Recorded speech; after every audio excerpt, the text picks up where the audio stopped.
অ হয় নেকি মই নামঘৰলৈ গৈছিলো আকৌ তোমালে প্ৰসাদ লৈ আহিছো বলা এডোখৰতে বহিলো বলা বলা ও বলা আইতা মই আজি স্কুলৰ পৰা সাধু কিতাপ লৈ আহিছো আজি তুমি সাধু কথা ক'ব নালাগে আজি মই ক'ম আইতা অ হয় নেকি বৰ ভাল কথা শুন মোক শুনাবা আজি নহলে দেই সাধু কি সাধু পিছে এইখন ও কুঁৱৰী অ হয় নেকি এতিয়া প্ৰসাদ খাই লওঁ প্ৰথমতে অ মাক সুধি ল'ব লাগিছিলে নহয় পিছে মায়ে বা কি কয় খাবলৈ দিয়ে নাই এনেকুৱা সময়ত দিব দিব কিয় নিদিব অ খোৱা নহলে লোৱা খাবলৈ ভাল লাগিছে নে লাগিছে আইতা খোৱা মাৰানী ও মাৰানী এই ছোৱালীজনী ক'ত ঘূৰি ফুৰে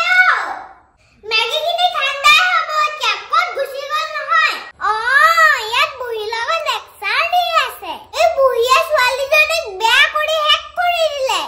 মাৰানী মেগী বনাই ৰৈ আছো তুমি ইয়াত কি কৰি আছা মই মেগী নাখাওঁ এতিয়া মা এখন বুট মাখন কিয় খাইছা তুমি এতিয়া মা মই কিমান কওঁ আপোনাক এইবোৰ বস্তু খাবলৈ নিদিবলৈ ক'ৰ পৰা যে কি আনি খোৱা থাকে নহয় ছোৱালীজনী মোৰ এই মাথাটো খাই দিছে বুঢ়ীজনীয়ে মা তাক তুমি কিয় গালি পাইছা আইতাই মোক ইমান মৰম কৰে তুমি ইমান সদায় কিয় গালি পাৰি থাকা মই হ'লে তোমাক বেয়া পাইছো মা তুমি মিছাতে আইতাক খং নকৰিবা মা তুমি সৰু হৈ আছা নহয় মাক তেনেকে কথা ক'ব নাপায় নহয় তুমি কিয় মাৰ মুখে মুখে কথা কৈছা মাৰ মুখে মুখে কথা ক'ব নাপায় নহয় আৰু তুমি ভিতৰলৈ যোৱাগে যোৱা মায়ে মাতিছে নহয় কিবা এটা খাবলৈ মই নাখাওঁ আইতা মোৰ পেট ভৰিয়ে আছে এতিয়া আপুনি মোৰ আগত এক্টিং কৰি দেখাব নালাগে আপুনি মোৰ ছোৱালীক এইবোৰ কথা শিকাইছে মনে মনে মোৰ বিৰুদ্ধে কথা শিকাইছে মোৰ ছোৱালীজনী সেইকাৰণে আজি মোৰ মুখে মুখে কথা ক'বলৈ লৈছে কিয় মিছা কথা কৈছে মা আইতাই মোক একো বেয়া কথা নিশিকায় আইতাই মোক ৰামায়ণ মহাভাৰত সেইবিলাক সাধু কথাহে কয় আপোনাক বৃদ্ধাশ্ৰমতেই থ'ব লাগিব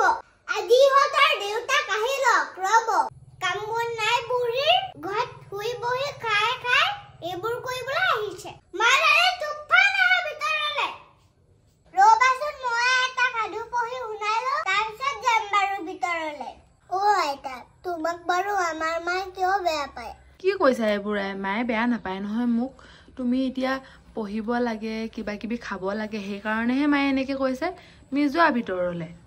মায়ে বেয়া পোৱা নাই নহয় মোক তোমালে খং উঠিছে কাৰণে মায়ে তেনেকে কৈছে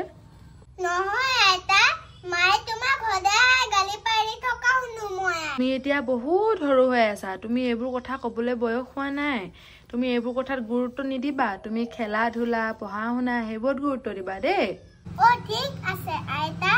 ইহঁতৰ দেউতাকৰ আগত আজি এক্টিং অকমান কৰি দেখাব লাগিব নহলে বুঢ়ীয়ে বহুত চৰম পাইছে মই চাকৰৰ নিচিনা কৰি কৰি খুৱাই থাকিব নোৱাৰো এতিয়া বুঢ়ী বৃদ্ধাশ্ৰমতে থৈ আহিবলৈ ক'ব লাগিব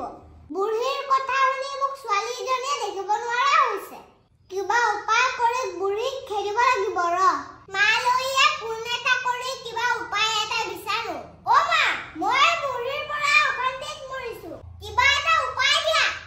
মাহী আমি এই ভিডিঅ'টো মাজেৰে মানুহক কি বুজাব বিচাৰিছো তোমাক এটাই কম ডাঙৰ মানুহক সন্মান কৰিবা আনক দেখি বেয়া ব্যৱহাৰ নকৰিবা নিজৰ আইতা ককা বয়সস্থ মানুহক সদায় সন্মান কৰিবা আজি যে তুমি এই ভিডিঅ'টোত বেয়া বোৱাৰীৰ অভিনয় কৰিলা কিন্তু তাৰ বিপৰীতে বহুত ভাল বোৱাৰীও আছে আমাৰ সমাজত তেওঁলোকে নিজৰ শহুৰ শাহুৱেকক নিজৰ পিতৃ মাতৃৰ দৰে ব্যৱহাৰ কৰে কাৰণ তেওঁলোক জ্ঞানী মানুহ তাৰ বিপৰীতে আজি তুমি বেয়া বোৱাৰী হোৱা ৰূপটো দেখিলাই তেনেকুৱা কৰিব নালাগে তেওঁ জানো নিজৰ মাতৃৰ লগত তেনেকুৱা কৰিব পাৰিব নিজৰ মাতৃক জানো বৃদ্ধাশ্ৰমত ৰাখিব পাৰিব তেওঁ জন্ম নিদিলে বুলি তেওঁ কাৰোবাৰ জানো মাতৃ নহয় আজি তুমি আনৰ লগত কৰিছা কাইলৈ তোমাৰ লগত হ'ব নিজৰ লগত হলেহে মানুহে বুজি পায় আৰু আমাৰ সমাজত এনেকুৱা কিছুমান মই মানুহ দেখিছো যিয়ে কয় আগতে আমাক শাহুৱে ইমান অত্যাচাৰ কৰিছিলে এতিয়া আমি নকৰিম নেকি শাহুক অত্যাচাৰ আমিও চুটুকা দিম